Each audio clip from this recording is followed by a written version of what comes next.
Bharat Ratna doctor Bhimrao Ambedkar को कोटि कोटि नमन। ये कार्यक्रम डॉक्टर भीमराव अंबेडकर के जीवन पर आधारित है, जहां भारत की जनता के प्रति उनके योगदानों को पूरी सजगता से चित्रित और रेखांकित करने का प्रयास है। कार्यक्रम में दिखाई गई घटनाएं लब्ध प्रतिष्ठ पुस्तकों से ली गई हैं। इस कार्यक्रम के जरिए चैनल की ओर से एक विश्वसनीय, सजग और सकारात्मक प्रयास है कि डॉक्टर बाबा साहेब भीमराव अंबेडकर के जीवन की संघर्ष यात्रा एवं गौरव गाथा पूरे आदर के साथ घर घर पहुंचे और उनके योगदानों से सभी संपूर्णता में परिचित और आह्लादित हों।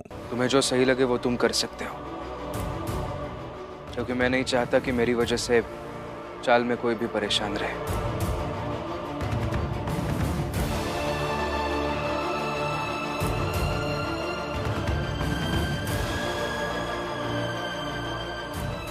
चलो दीपक घर, चलो सब लोग।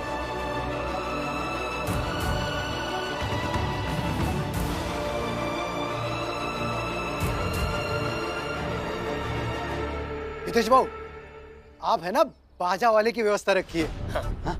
और जोकू भाऊ, जब बारात नदी किनारे से बनकर निकलेगी ना, तो वहां की व्यवस्था आप देखिएगा। हाँ, ठीक है। और मैं, मनोहर और जनार्दन बाजार जाकर सामान लेकर आएंगे।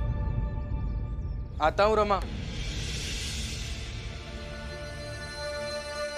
अच्छा दीपक, तुम ब्याह में अपने कपड़े के साथ साथ भीम के लिए भी कपड़े ले लेना। वैसे भी तुम अपने भीम को आदर्श गुरु मानते हो, तो ब्याह में गुरु के लिए कुछ गुरु दक्षिणा देना तो बनता है ना। हाँ हाँ, मुझे भीम को कुछ देने में कोई दिक्कत नहीं है। और दीपक, तुम ही कहता ना कि भीम बड़ा समझदार है, तो पूछो अपने भीम भाव से कि वो कपड़ा लेगा, तभी तो पता चलेगा कि वो क्या सोचता है। और एक मुद्दे पे सोच अलग होने से आदर्श दुश्मन थोड़ी ना हो जाएगा। दीपक, पूछो पूछो। रुक जाइए भीम भैया।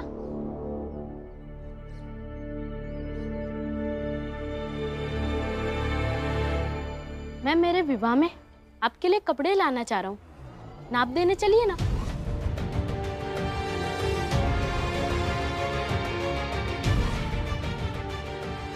तुम इस सब में मत पड़ो दीपक, अपने बाबा को बात करने दो। भीमराव, दीपक तुमसे कुछ पूछ रहा है, जवाब दो। चलोगे नाप देने? अगर आपने मना किया ना, तो समझ लूंगा कि आप बस कहते हैं कि वैचारिक मतभेद अपनी जगह और मन का भेद अपनी जगह होता है। भीम भैया, नाप देने चलिए ना। दीपक, मैं ना ही तुमसे कपड़े ले सकता हूँ और ना ही तुम्हारे विवाह में शामिल हो सकता हूँ।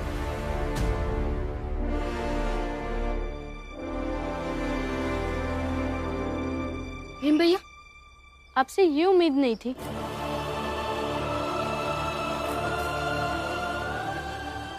ठीक है, इसके लिए मुझे माफ कर दो, क्षमा कर दो।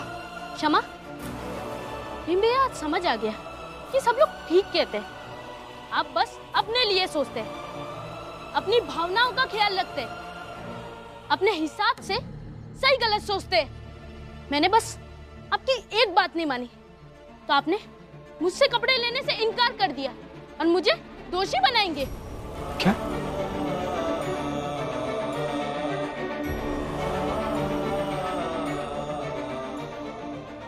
देखो, ऐसा नहीं है। मैं नहीं समझा सकता तुम्हें। क्यों नहीं समझा सकते? मैं बताती।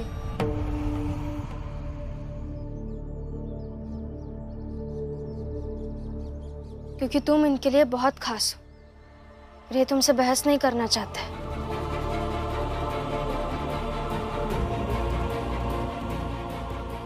ये लीजिए, आप ये खाने का डिब्बा भूल गए थे। हाँ, चलता हूँ। चलता नहीं, बताकर जाना होगा। जिद मत करो दीपक, जाने दो मुझे। नहीं नहीं, बताकर जाना होगा। देखो दीपक, जिस चीज से हम असहमत हो, उस चीज से जुड़ी हर बात से दूर रहना चाहिए। अब समझ गए? इसलिए ये विवाह की बात छोड़कर तुम चाहे जो कहो, मैं तुम्हारी हर बात मान लूंगा, मगर ये बात बिल्कुल नहीं। और मेरा प्रेम भीम भैया, आपके प्रति सम्मान भीम भैया, उसका क्या? और इतने सारे लोग देख रहे हैं और सुन रहे हैं, उसका क्या? मेरे प्रेम का मान रखने के लिए मान जाइए।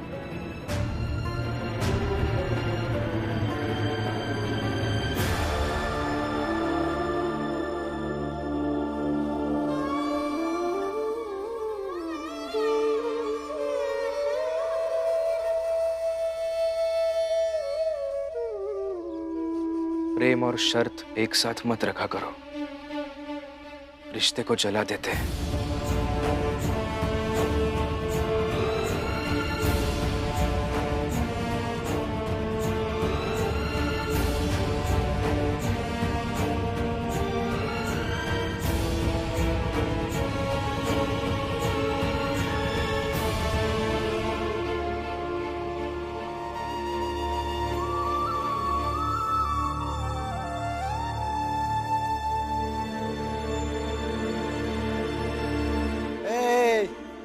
चलो भाइयों, तैयारी करो सब, कल बारात ले जाना है। और कल अगर दीपक की बारात को भीमराव की हार का जश्न न बना दिया तो मेरा भी नाम हितेश नहीं। हा?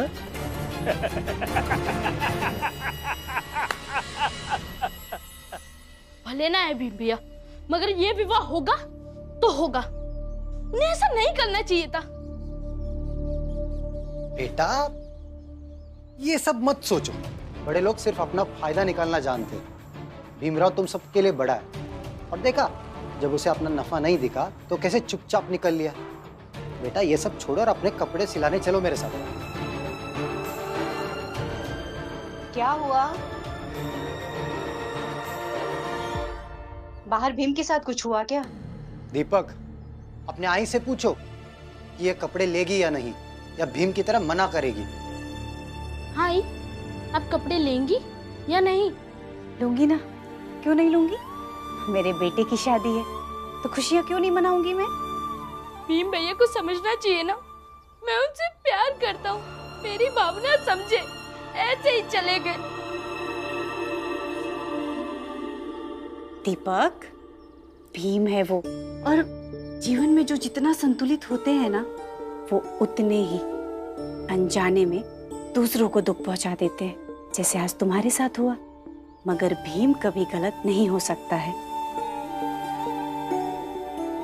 बाकी जो मुझे उचित लगा मैंने किया, और जो उसे सही लगा उसने किया, बस, और कुछ नहीं। मगर मुझे बुरा लगा। कोई बात नहीं। तो दीपक, चलोगे कपड़े लेने? हाँ बाबा, चलो। आता हूँ आई। चलो लक्ष्मी। चलिए। लक्ष्मी, अब हम ऐसे भटक भटक कर काम नहीं करेंगे, बल्कि कोई ऐसी जगह काम ढूंढने चलते हैं जहां हमें एक स्थायी काम मिले। हाँ, और अब तो हमारे पति भी हमारे साथ में मिलकर ढूंढेंगे तो कोई ना कोई स्थायी काम तो मिल ही जाएगा। लक्ष्मी, बेटा, स्थायी काम हमें कैसे मिलेगा जब यहाँ पर लोग हमें इंसान के रूप में ही स्थायी नहीं मानते हैं? तो स्थायी काम कहाँ से देंगे? अब तुम दोनों को जो काम मिल रहा है वो ही कर लो। वैसे विकल्प बुरा नहीं है, तुम दोनों काम ढूंढो, क्या पता ढूंढने से काम मिल जाए। मेरा सही कह रही, हमें कोई स्थायी नहीं समझता तो काम कैसे मिलेगा?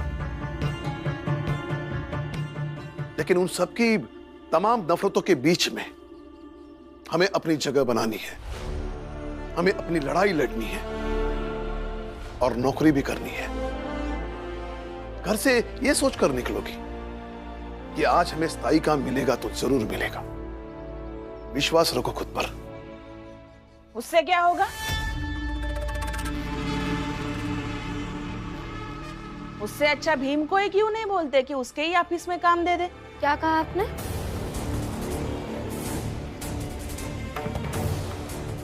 आपको पता भी है वो अपना समय कैसे बिता रहे उस ऑफिस में, किन किन तकलीफों से लड़ रहे हैं। एक एक पल अपमानजनक है और आप कह रही है कि दूसरों को काम दिलावा। वो काम करे या ना करे, मुझे उससे क्या। मेरे पति को अच्छी पेंशन मिलती है। मैं तो जा रही हूँ साड़ी ढूंढने, दीपक के विवाह में क्या पहना है।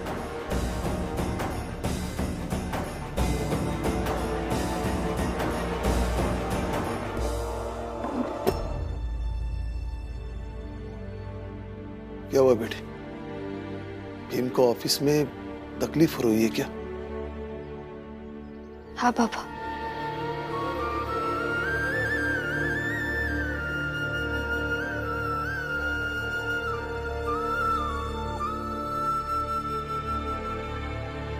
भीमराव इधर आओ। आज बहुत काम है तुम्हारे लिए, कर लोगे? हाँ करूंगा ना।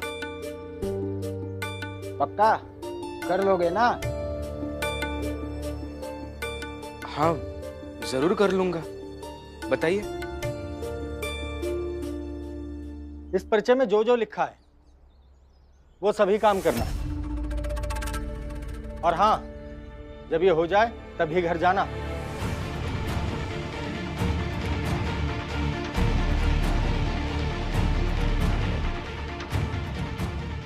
ज्यादा तो नहीं हो गया?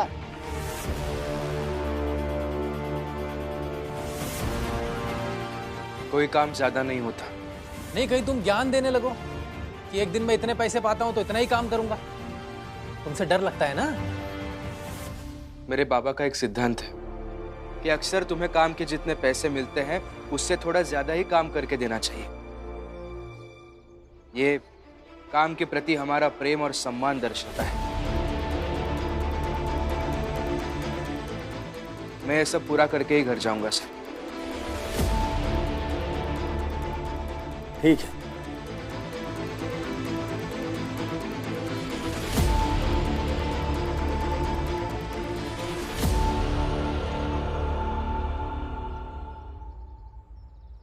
कोई बात नहीं, लड़ने दो उसे। हर जख्म एक नए तरीके से इंसान को मजबूत बनाता है और हमें हर हाल में हर तरीके से मजबूत बनना है। लड़ने दो उसे और तुम सब भी लड़ो। करुणा, लक्ष्मी, तुम काम ढूंढो। तुम दोनों को स्थायी काम जरूर मिल जाएगा। विवाह है कल और आप लड़ने वड़ने की बातें कर रहे हैं। मैंने तो अपनी साड़ी चुन ली है। अभी आप लोग भी जाओ और अपने अपने कपड़े पसंद करो, नहीं तो कल ऐसे ही योद्धा बन के शादी में आओगे। दीपक का विवाह होगा ही नहीं। हाँ, वैसे भी भीम भाव तो दुनिया जीत लेते हैं।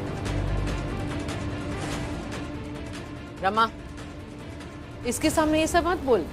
ये देखो जीजाबाई को, उसका चेहरा कैसे उतर गया। दीपक की शादी होगी मतलब होगी, देखते रहिए आप सब। जीजाबाई, ये साड़ी पहनेगी तू? बहुत ही बुरी दिखेगी। साड़ी तो अच्छी है लेकिन मन का क्या करेगी? तेरे मन में जो जहर भरा है उसका तो कुछ नहीं कर सकती है ना। हो गया, मैं जा रही हूँ शादी की तैयारी करने और आप सब यहाँ बैठ के भीम की हार का मातम मनाओ।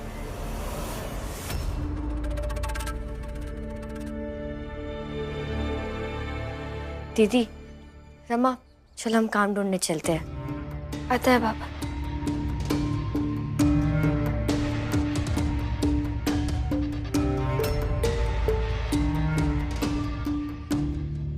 कैसे कपड़े हैं ये? अच्छे है। कल मैं ये पहनने वाला हूँ और तुम ये पहनने वाली हो? हाँ, कल मैं ये पहनने वाली हूँ। बहुत सुंदर है।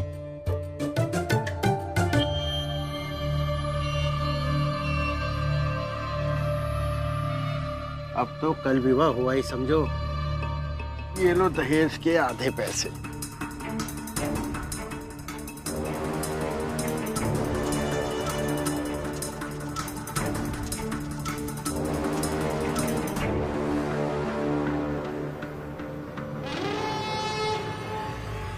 हाँ, अब तो पक्का होगा विवाह। तुम दिन भर क्या करती हो? तुम्हें क्या अच्छा लगता है? सुबह सुबह उठना, पूरे मोहल्ले में भागना बहुत अच्छा लगता है। और तितली पकड़ना, खेलना, फूल तोड़ना, और जहाँ सड़क पर पानी होता है ना, वहाँ पे कूद कूद कर उछलना, और जब नींद आए तब सो जाना। तुम्हें ये पसंद है? हाँ। सही बोल रही है।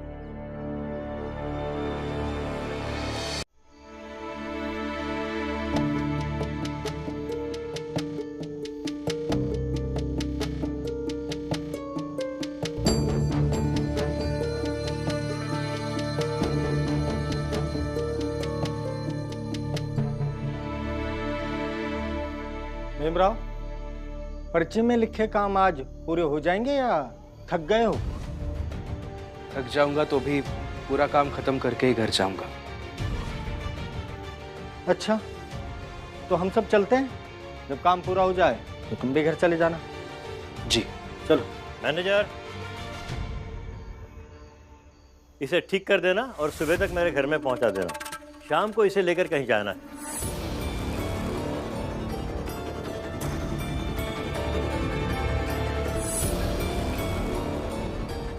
मैं सुबह आके कर दूंगा। ये तुम्हारे बाप की ऑफिस नहीं है कि जब तुम्हारा मर्जी चाहे तुम करोगे। अभी करोगे। सर, देर रात तक जागता हूँ तो मेरी तबीयत खराब हो जाती है।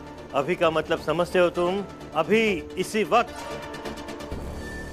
देखिए सर, मैं मानता हूँ कि आपके यहाँ काम करते हैं, लेकिन इसका मतलब ये आपके नौकर नहीं होते ना, कि आप ऐसी अमानवीय भाषा में इनसे बात कर रहे हैं। अच्छा, अब तुम मुझे सिखाओगे? मैं यहाँ का मालिक हूँ। भीमराव, तुम चुप रहो। क्यों चुप रहो? मुझे पता है ये मालिक है, तो हम मालिक होने के नाते इज्जत तो दे ही रहे हैं ना इनको। लेकिन जैसा आप कह रहे हैं कि रात भर काम करने से आपकी तबीयत खराब हो जाती है, तो इन्हें भी समझ लेना चाहिए। और देखिए साहब, काम करने के बाद थोड़ा आराम करने का अधिकार हर किसी को मिलना चाहिए। और ये कह रहे हैं ना कि सुबह उठकर काम कर देंगे, शाम तक आपको सारी फाइलें मिल जाएंगी, तो क्या दिक्कत है? बहुत बोल रहे हो तुम भीमराव। अगर मैं बोलूंगा तो तुम नौटंकी करने लगते हो, दरोगा के पास जाकर भाषण देने लगते हो और सीधा निकल पड़ते हो गवर्नर के घर की तरफ, क्योंकि जिम्मेदारी तो है नहीं, इसीलिए सबसे लड़ते झगड़ते फिरते हो। मगर तुम्हारे सामने औकात दिखाना जरूरी है। मैनेजर, घुटनों पर बैठकर माफी मांगो कि तुमने मेरा आदेश नहीं माना।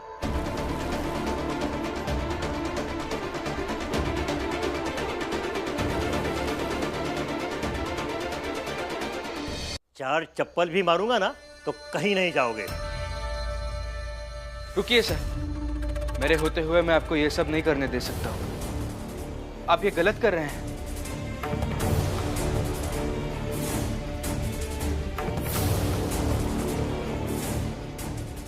गलत कर रहा हूं? जरा पीछे देखो।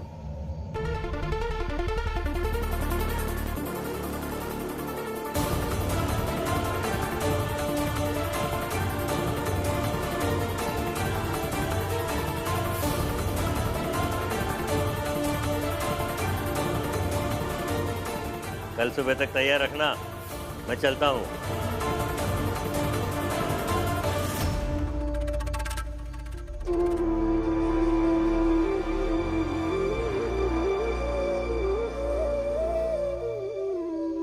मैनेजर साहब, आपको ऐसे हाथ जोड़कर माफी नहीं मांगनी चाहिए थी।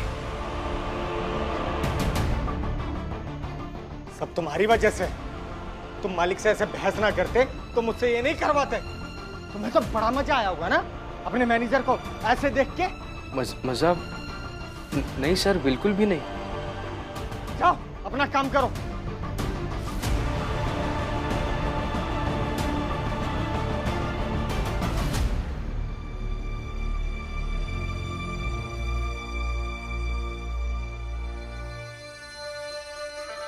भीमराव, हमें एक बात समझ में नहीं आई।